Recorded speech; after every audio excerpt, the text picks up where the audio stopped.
Today we are going to talk about, because last week we talked about love and agape and stuff like that, but do we actually know what true agape means? If you've been with me for a while, which you guys have, you know that means the unconditional love of God. But I think a lot of us misconstrue transactional love for agape, and those are two completely different things. So we're going to talk about that today. And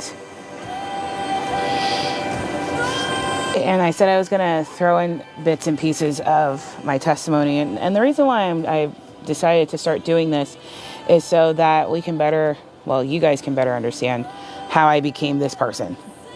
And that it takes a lot of work and the struggle is real, but it's not impossible to find some peace no matter what's going on. Tonight is a perfect example because it was insane just trying to get this going today. But perseverance makes a difference. And growing up, especially with the background I have, when I was very young, I was a Jehovah's Witness. And then after that, I went from one extreme to another, and I was Baptist. And I'm not bashing on any other religion or anything like that, but one of the things that was so confusing for me as a child was they talked about love and the love of God, but they never actually gave examples or explained that it was unconditional. It was very transactional. Like, you have to do X, Y, and Z in order for God to love you. Well, that's just simply not true. He loves you regardless of who you are or what you do. He loves you. And so that is actual unconditional love. The love of God is actually unconditional. And I think we as humans find that so hard to comprehend what actual unconditional love is until we really start diving deep into our relationship with God. So I grew up very transactional. Like, everything was, if you don't do X, Y, and Z, then you won't get X, Y, and Z. If you don't do what I tell you, then I'm going to withdraw that from you. And that's just not how God is. Yes, we can disappoint God. We can, make him a little agitated because we are hard-headed children, but he will never withdraw his love from us. And that's what true unconditional love is. And we as humans, it's so hard for us to comprehend because this whole world, our whole society is based on transaction. Like, just look at your day-to-day. Like, going shopping, that's a transaction. Buying gas, that's a transaction.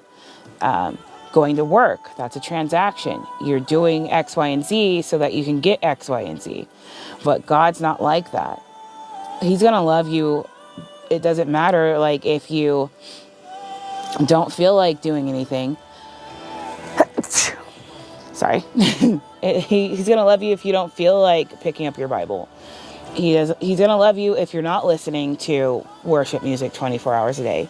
He's going to love you even if you don't love him. That's what true unconditional love is, and that's what it really looks like.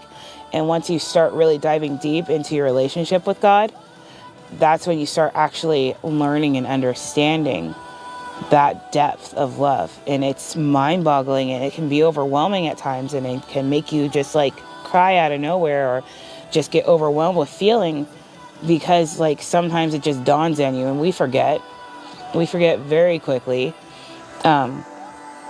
And it's funny because there's a very popular passage with Jesus and the disciples where Peter walks on the water and stuff like that.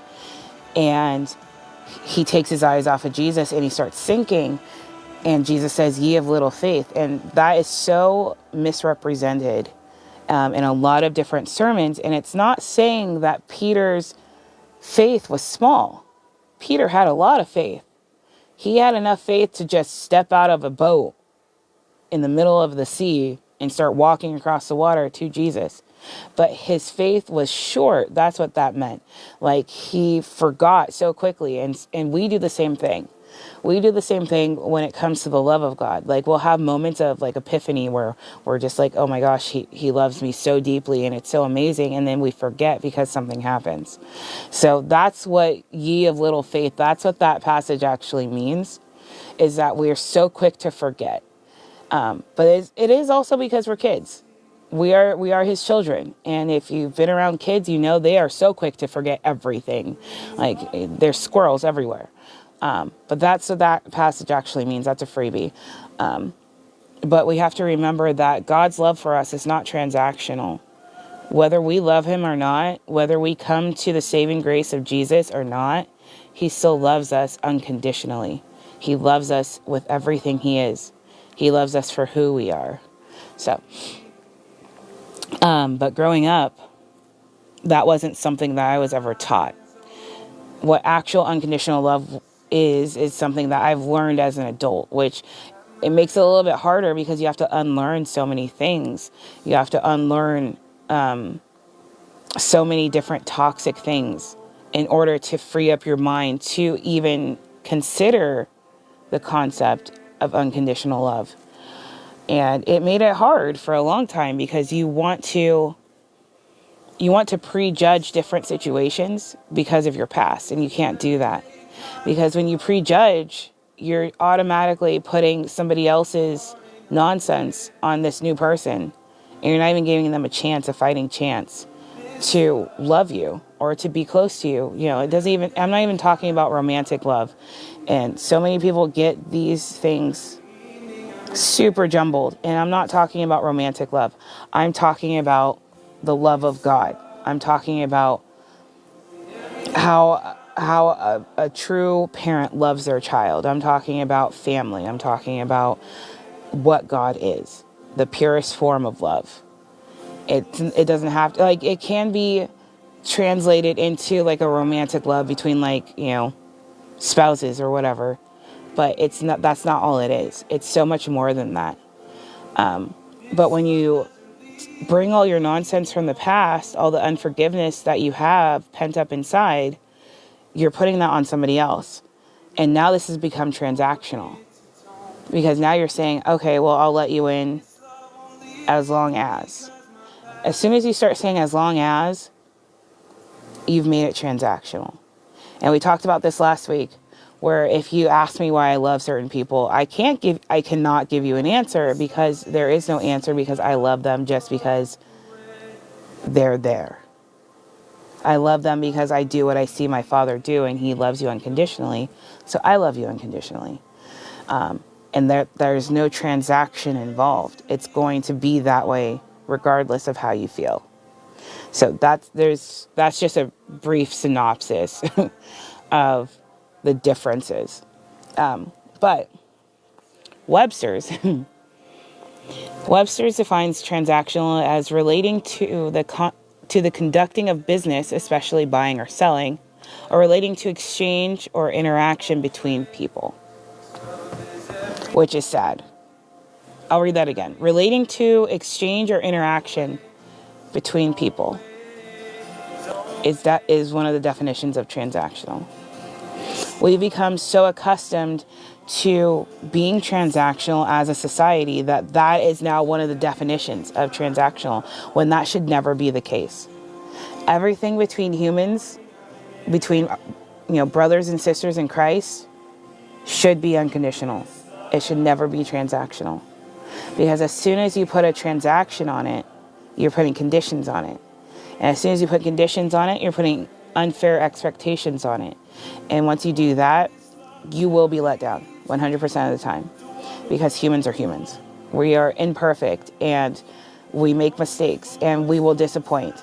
But if you come into a relationship or an interaction with another human with no expectations, just clean slate, then you give them somewhere to grow, and you give them something to hold on to, and it's a beautiful thing. What's up, Kayla?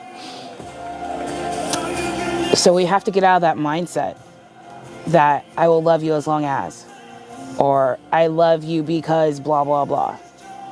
I love you because my dad loves you.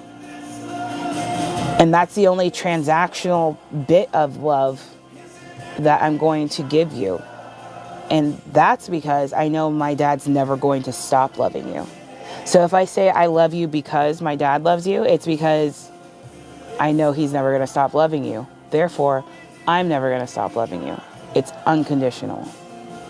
Does that make sense?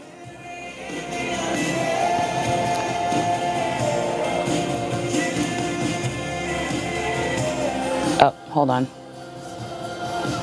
I started, been live for a hot minute. I started teaching the lesson and having technical difficulties. Hold on. Ooh. All right. There we go. We must be getting into it good right now. So how do we know if something is unconditional? This was a question for the class.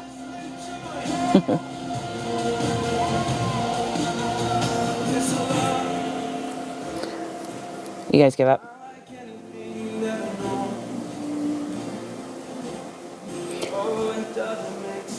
There are no buts, yes.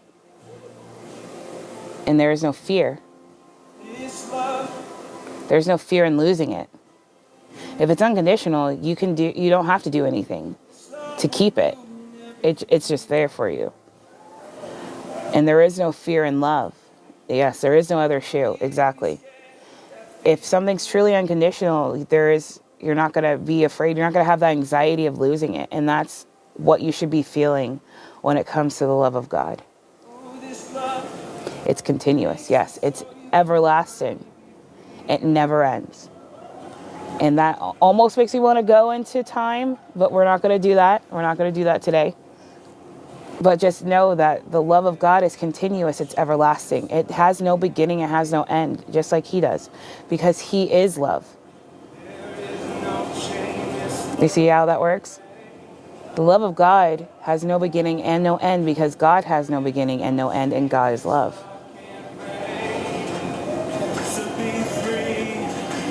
It's a beautiful thing when you really stop and think about the everlasting, just all-consuming, just all-encompassing love of God. It will never end because he has no end. So as long as God has no end, love has no end, and it is unconditional. It's such a beautiful, beautiful concept to really just sit and ponder, especially when you're having those moments where you are dealing with someone who is transactional. Yes, humans are going to be transactional because that's human nature, unfortunately. And that's just the way that society has become. But when you're having those moments, just sit and think about how amazing God's love is. Now here's the hard part. Here's the part that most people don't like. Here's the part that you have to put in work and you have to actually put in effort. You have to show that same kind of love. No matter what. Now we talked about last week how that doesn't mean that you just invite nonsense into your personal bubble. That is the hard part, yes. That doesn't mean that you have to invite nonsense into your bubble. That doesn't mean that you let your healthy boundaries down. But it means that you can love somebody and honor them from afar. That means that if someone is persecuting you or cursing you, you can speak blessings in life over them. And sometimes it's as easy as being like, you know what, I still love you. That's it. It doesn't have to be some long, drawn-out, crazy thing. It's just showing somebody else the courtesy and the grace that God has shown you in all these different crazy situations. Because humans are going to be transactional. It's just the way it is right now. And they're going to want quid pro quo. And it's going to happen. And this is kind of like a warning for the future. But we have to remember that even in those transactional moments, that we are to show unconditional love, period. And it's hard. And I know. But that's why it's so important to really dive into your relationship with God. Because he is the best example for you.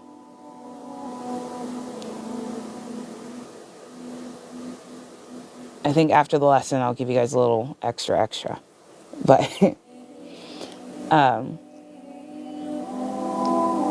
like I was saying, growing up, everything was very transactional, including, like, with because we all know I had a strange relationship with my mother. And so I always felt like I had to do all the time. Like, I always felt like I had to do, whatever.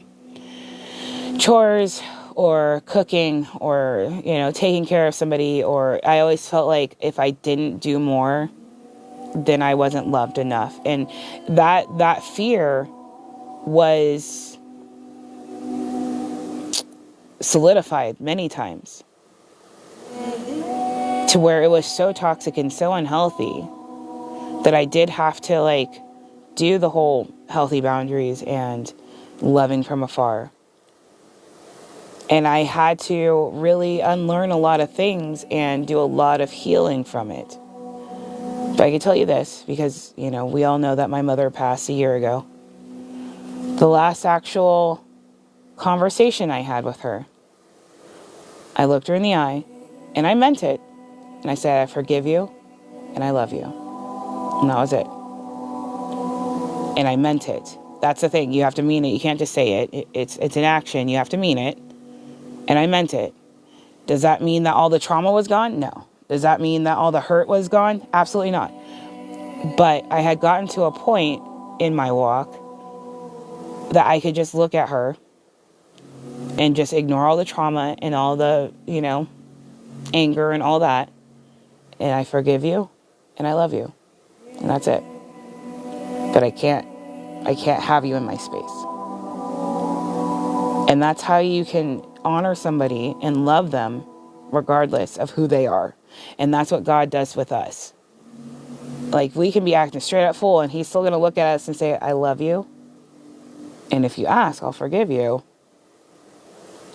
But this, and he will ridicule, or not ridicule, but what's the word? Reprimand. Thank you. He will reprimand those whom he loves. And it's a beautiful thing because we need that. We super need to be reprimanded. But it's to bring us closer to him. It's not to, and we've talked about the tone of God. If it doesn't bring you closer to him, it's not from him. If it doesn't make you want to change those behaviors, it's not from him, these kinds of things. And that's such a showing of unconditional love because he will keep trying. He will keep trying until, what's up, Patty? Until our very last breath, he will keep trying to show us the error of our ways because he loves us so incredibly much. He will never stop loving us, period. There are so many different teachings that, and I went through this when I was a Baptist, that they would literally teach you that you can lose that God will literally turn away from you for, it was like trivial sins. It was the most crazy thing. And it's just simply not true. He loves each and every one of us so much. It's not transactional. It is unconditional. Because God is unconditional. He is eternal. So it kind of plays into last week's lesson. It was just something that has really been coming up a lot this week, the whole transactional love thing. And a lot of people are just feeling alone and lost in their nonsense. And it's just, it's sad to see, but I get it because I've been there. But it's just simply not true. It's just simply not true. And it's so funny because God is such a God of order that he follows his own rules. He does. And the reason why I say that is because he literally breathed life into each and every one of us. Little bits and pieces of God live in each and every one of us. That's that breath of life. And he said to love your neighbor as yourself. And so he loves each and every one of us as he loves himself, because he is love. Does that make sense? You get what I'm saying? He follows his own rules. He's such a God of order. He is such a persistent, consistent God. And such a great example of what true love is. And it's beautiful. So in those moments where people are making you feel like you have to earn their love, just remember that that's not the way God taught us. That's not how God loves us. He loved us so much, and I didn't even get to these scriptures, and I can give you guys a list if you want. He loved us so much that he noticed that his laws had been so warped and twisted that here's your scripture. He sent his only begotten son. He literally was just like, okay, I'm losing too many of you guys at this point. And I love you guys so much that I'm going to send my physical representation of myself to live this life with you guys and to pay that price. There is no greater love that you can show to your brother than to lay down your life for them. I don't remember where the address of that one is either, but it's there. That is such a loving thing. Like, it's so crazy. That's like such a crazy thing to think about. That he loved us so much that he left his throne, came down here, lived this crazy human life for 33 years, and then endured one of the most horrific things a human could possibly endure to pay the price for our wretchedness. Not just for back then, but for now and for eternity. Just so we have a chance. Not even a guaranteed thing. Not just so we have a chance to come back to him and love him the way he loves us. That is true unconditional love. It's insanity. And it's such a beautiful thing that we take for granted because we want to make it transactional. We were talking in service earlier. The message was, come as you are. And when people think that they have to clean up for God and all that, you've now made God's love transactional. Because you think you have to do X, Y, and Z for God to love you or for him to accept you, and you don't. He sees you everywhere you go. He sees you during every part of your entire life. All at once. Sorry, I'm not going to get into time. I won't do that to you. But he sees everything you've ever done or ever will do all at once. So what makes you think you have to put on airs to come to God? He sees all of you. Even hears your thoughts. And he still loves you anyways. He just wants you to acknowledge it. That's it. We can't keep putting these transactions on God's love because that puts him in a box. That's bringing him down to human level. And he already did that. He done did that. But now we got to think of who he is, what he is. He is the God. He is God. He is God of gods, King of kings, Lord of lords. We can't keep putting him in these boxes.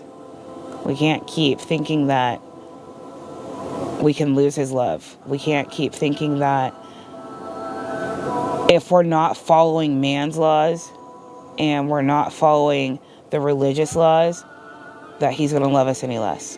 Because that's just simply not true. His love is truly unconditional. And he loves each and every one of us the same. Regardless of how humans think about each other.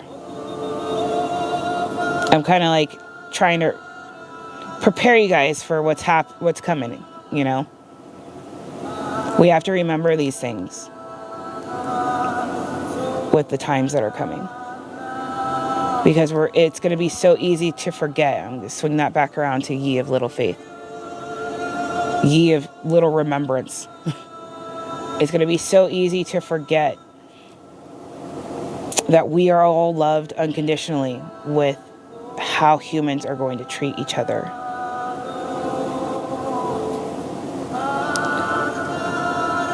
We're all God's children. It doesn't matter. It does not matter. He loves us all exactly the same.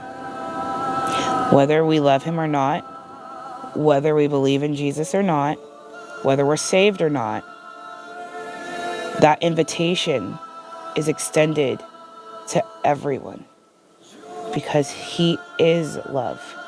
It's not just a feeling. It's not just, how we perceive love. We were created by love. We were the breath of life that lives within each and every one of us is the breath of love. That's what Jesus was trying to convey. That all the other nonsense doesn't matter as long as there is love. And that was the motivation to start this entire ministry, was to make sure that everybody I come in contact with and that I get to have these kinds of conversations with understands that the whole point is love. That's the whole point. And that's the one thing that has been just